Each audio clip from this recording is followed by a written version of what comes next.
دورها بابا یک شخصیت شگفت‌انگیز بود، یک یوگی بزرگ در انقطاع کامل و ساطع کننده عشق. دورها بابا معروف به یوگی بدون سن. کسی درباره مکان و زمان تولدش و سنش چیزی نمیدونه.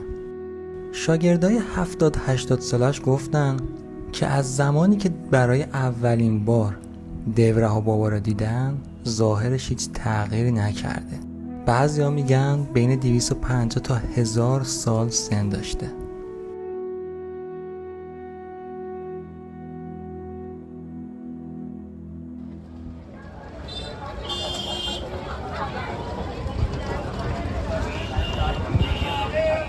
امروز میخواییم بریم آرامگاه یکی یوگی خیلی معروف، اسمش هست دورها بابا. الان سوار ریکشا شدیم و داریم میریم به سمتش. اصلا این صدای من الان میاد یا توی همه سر صدا که اینجا این همه صدا بوق میاد، نمیدونم صدا هم میرسه یا نه.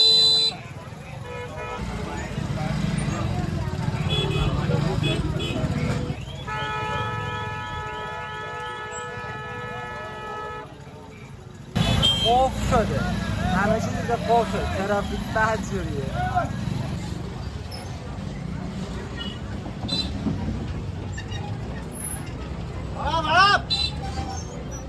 الان با ریکشا اومدیم تا جایی به اسم کشیگات. دورها بابا اون ور رودخونه میشه و خاطر همین ما باید برسیم به پل و از اونجا بریم.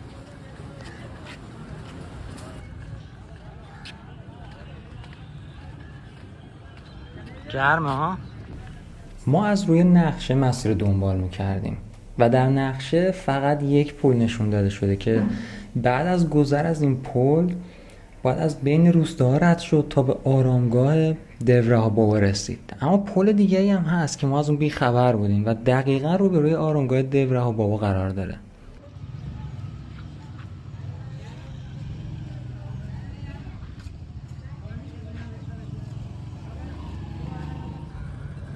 اما خوب شد که از این مسیر رفتیم. مسیرش پر از آرامش بود.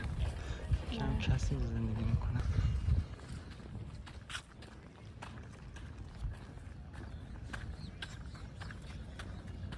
بالاخره رسیدیم به پل.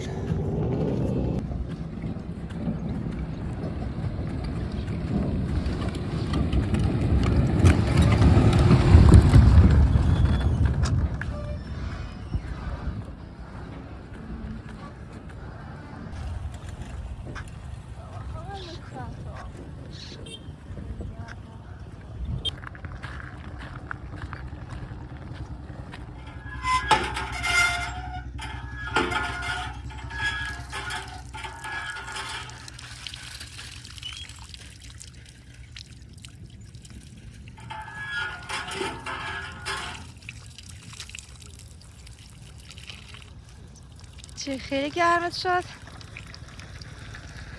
خیلی گرمه. شاید این آب اینجا هست. من صورتم آب بشورم. شوره.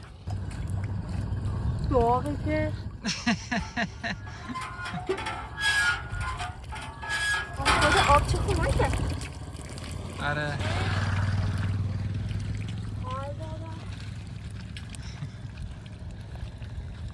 کوله هم که داریم.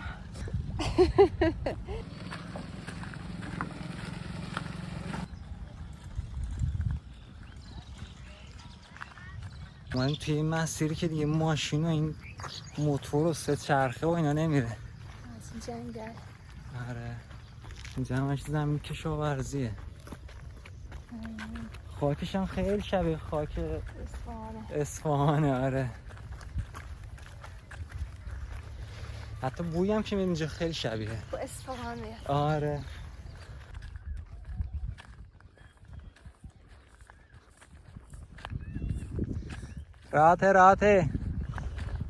راحته.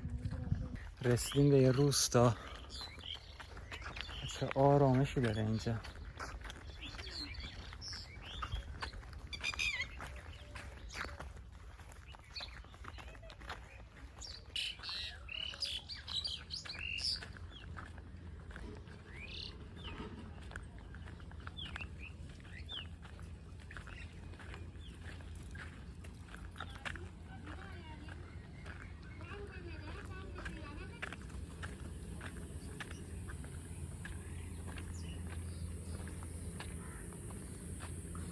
راته devra ha baba راته.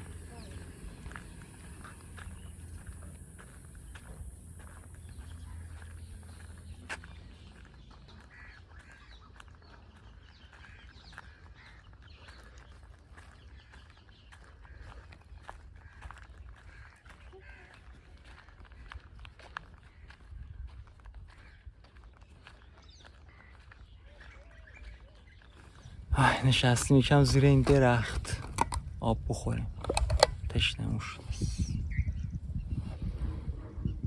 هوا خیلی گرمه و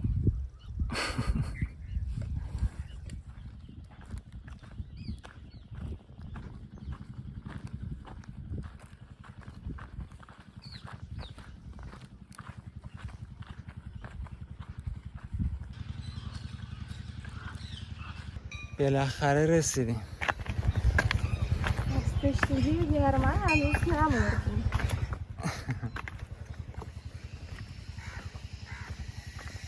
و ما یکم مسیر اشتباه اومدیم اما آخرش رسیدیم بهش. نیم ساعت کشیده برویم. نیم ساعت؟ خیلی نیست.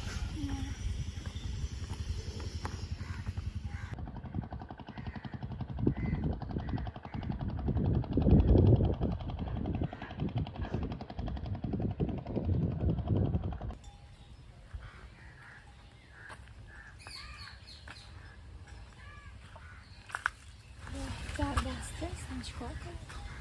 این همه مسیر رو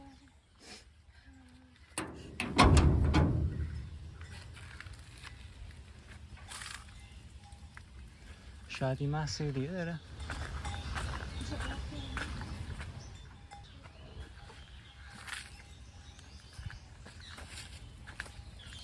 از کجا میدونی آبش خوبه؟ نه آبش بشه کثیف باشه. شیده براه بالا.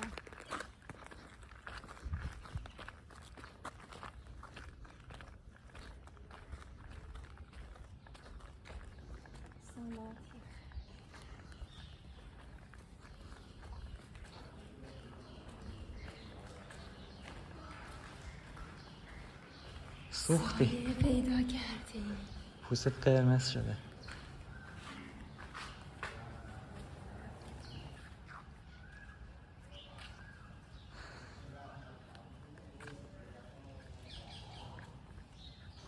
اینجا خیلی آرامش داره. اصلا اولش نگهبانش هم حتی خیلی مهربون و پر از آرامش بود.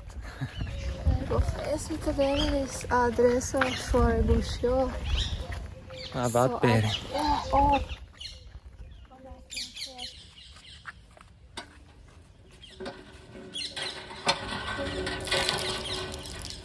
آبش زرده. آره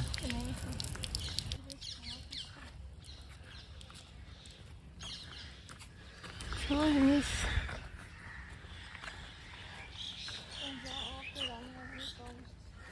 این هم آب خوشبو هم هست. آره نگل خیلی قشنگه. خب اینجا هم گوشاله.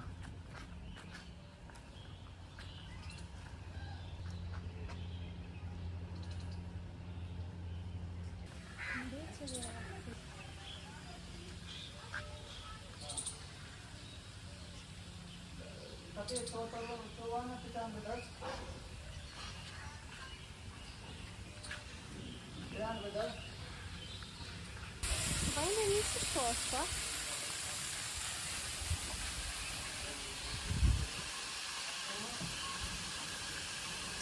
Hoş bir şey olmuş oradan. Nerede? Nerede? Ya, ne yapayım?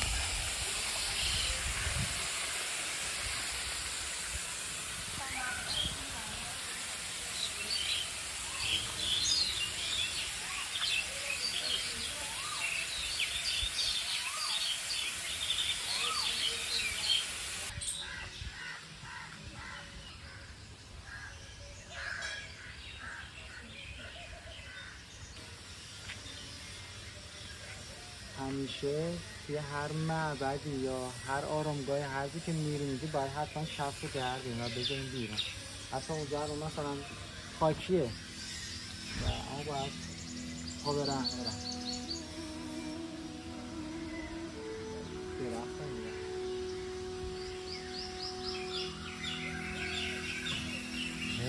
زنبوره اثر میده تو کندوی.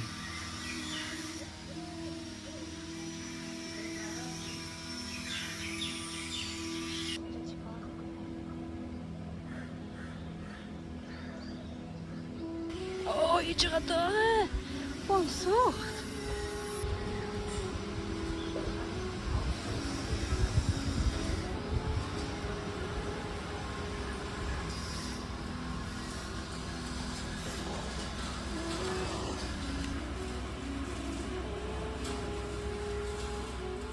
دورها بابا بالای یک سکوی چوبی زندگی میکرد که با دست خودش ساخته بود. همیشه بالای اونجا می نشست و مراقبه میکرد و تنها موقعی پایین می اومد که در رودخانه یمنا غسل کنه. دورها بابا از سال 1950 خیلی معروف شد و داستانش اینه که خرسا به یک روستا حمله کرده بودن و دورها بابا که از اونجا میگذشته میره و دستشو بلند میکنه جلوی خرسا و همشون اونجا رو ترک میکنن. اینجا دقیقاً جاییه که دورها بابا زندگی میکرد، یعنی دقیقاً یه همچین خونه‌ای داشت. البته شبیه میکنن خب جدید تازه ساختم، سال‌ها اینجا زندگی میکرده و مردم هم میمدن به دیدنش و الان هم به ما پراساد دادن. پراساد یعنی چنین غذایی که تقدیم شده به دورها بابا و الان به ما هم دادن این غذا رو. پراساد رو ترجمه کنید از سانسکریت میشه لوت. آره لوت. افراد معروفی پیش دورها بابا می اومدن تا جواب سوالاتشون رو بگیرن یا به چیزی که میخوان برسن. مثلا ایندیرا گاندی نخست وزیر هند بین سالهای 1980 تا 1984 و تنها نخست وزیر زن در تاریخ هند قبل از انتخابات پیش دورها بابا میره و ازش میخواد که در انتخابات برنده بشه و همین اتفاق هم میفته و در انتخابات برنده میشه. دورها بابا در خارج از هند هم معروف بوده و اشخاص معروفی ملاقاتش می اومدن، مثلا الیزابت تیلر بازیگر معروف یا جورج پنجم پادشاه انگلستان.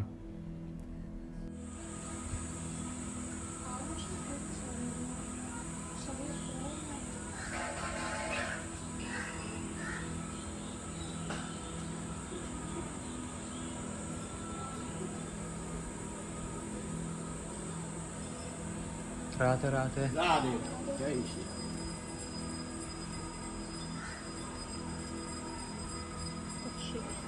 شیمی راحته.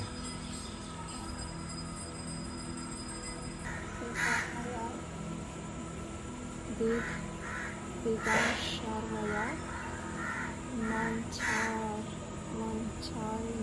آیا نامه ملاها چه پشوایی داره اینجا دارم میخورم من. کنار خونه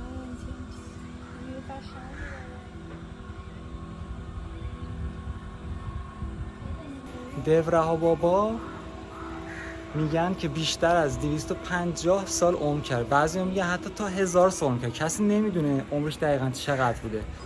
غذاش چی بوده؟ شیر گاو و آب رودخونه، همین، هیچ چی دیگه نمیخورده.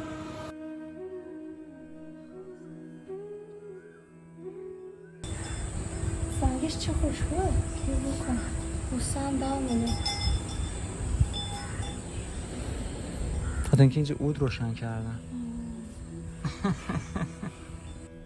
یک بار چند تا محقق که برای تحقیق یوگی ها به هند اومده بودن میرن پیش دورها بابا و یکی از اونا در مورد سن دورها بابا سوال میکنه. دورها بابا در جواب این سوال لبخند میزنه. محقق به دورها بابا میگه لطفاً یک تار از موهاتو به ما بده تا ما اونو آزمایش کنیم. استاد قبول میکنه و یه تار از موهای خودش به محقق میده. 3 ماه بعد محقق برمیگرده و در حالی که اشک از چشماش میریخت گفت این مو متعلق به یک کودک 5 ساله است. دورها بابا به این معروف بود که خیلی مهربون بوده، همیشه پر از عشق بوده نسبت به همه موجودات و هر کسی می اومده پیشش هر چی ازش میخواسته اون بهش میداده و معجزات زیادی داشته. مثلا یکیش این که یه مردی 16 سال یه بیماری خاص داشته که نمیتونسته صاف بشینه، بدنش همیشه کج بوده و دکترها هم هر کاری میکنن خوب نمیشده و خلاصه یه بار میاد اینجا پیش دورها بابا اینجوری بهش میگه من از همین الان به تو دستور میدم که صاف بشینی و از این به بعد دیگه مشکلی نخواهی داشت و از همون لحظه طرف بدنش خوب میشه و صاف میشینه.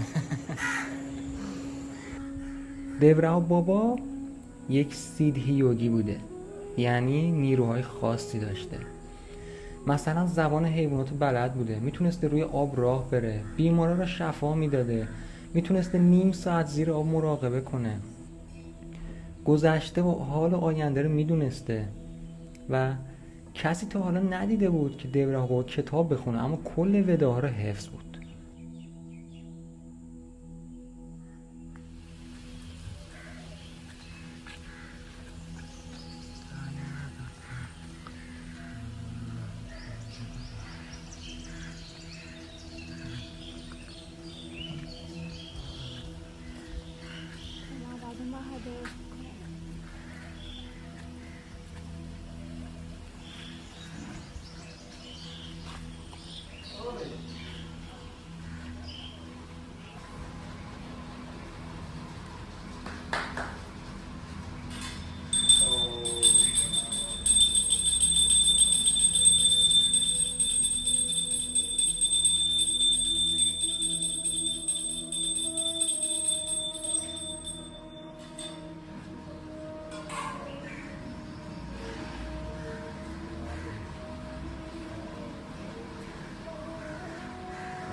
اینجا شیولینگ هم داره به اضافه مورتی دورها بابا و شیولینگ هم چیه؟ در واقع وقتی میخوان به شیوا خدمت کنن این شیولینگ هم خدمت میکنن بهش و مثل اینی که انگار هم به خود شیوا خدمت میکنن.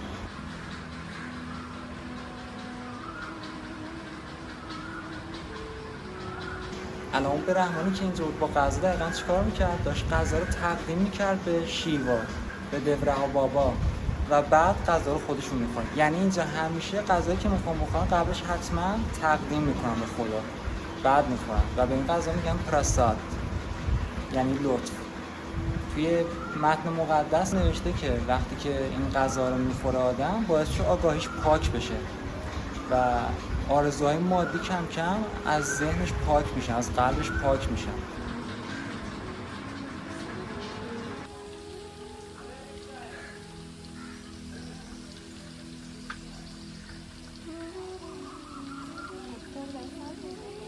دورها بابا خیلی گاو رو دوست داشت و از گاوها محافظت میکرد. حتی به ایندرا گاندی هم گفته بود که باید همه کشتارگاه کشور رو تعطیل کنن. مردم اینجا خیلی آرامش دارن، وقتی به چشمشون نگاه میکنی اینقدر پر از عشقن، انگار از دارون راضین، از همچیز انگار چیزی کشف کردن که با ارزش ترین تو دنیاست. آره خیلی جا خفنه. اگه اینجا بیایی یک ماه زندگی کنی خیلی خفن میشه. آره. دورها بابا در سال 1990 در ورینداون بدنش ترک کرد. او استاد کچاری یوگا بود. با تمرین این یوگا تونست زمان مرگ بدنش رو کنترل کنه. قبل از مرگ ساعتها مراقبه میکنه و بدنش مثل آتیش داغ میشه. وقتی که روح یک یوگی بدن رو ترک میکنه بالای سرش شکافته میشه. این در مورد یوگی های قدرتمند زمانی اتفاق میفته که نیروی حیاتی اونها یا همون روحشون موقع ترک بدن با سرعت خیلی زیاد و مستقیما به سمت بالا حرکت میکنه و باعث میشه جمجمه باز بشه، بشکنه.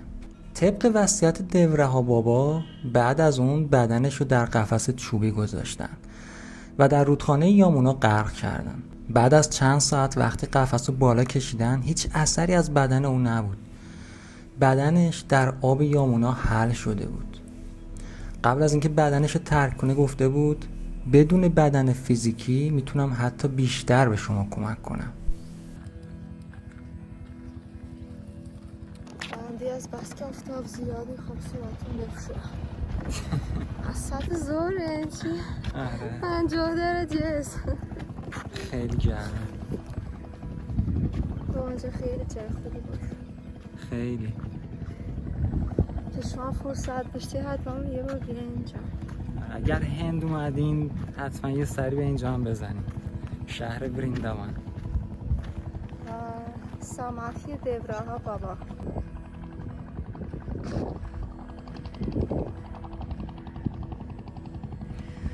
دیورها بابا سنت یا گروه جدیدی ایجاد نکرد، فقط مشغول گسترش و آموزش وداها بود.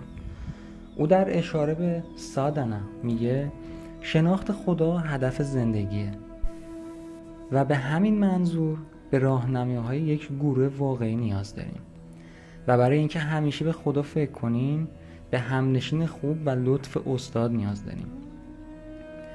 وقتی که به خدا فکر کنی ویژگی‌های ساتوا افزایش پیدا میکنن یا ویژگی‌های نیکی و در نتیجه همه امور دنیوی خجسته میشن و از سخت‌ترین وظایف هم لذت میبری. همین بس که نام خدا همه بدبختی‌ها رو نابود میکنه و سعادت ابدی میده. نام و یاد جلال خداوند قدرت بی حد و حصری داره.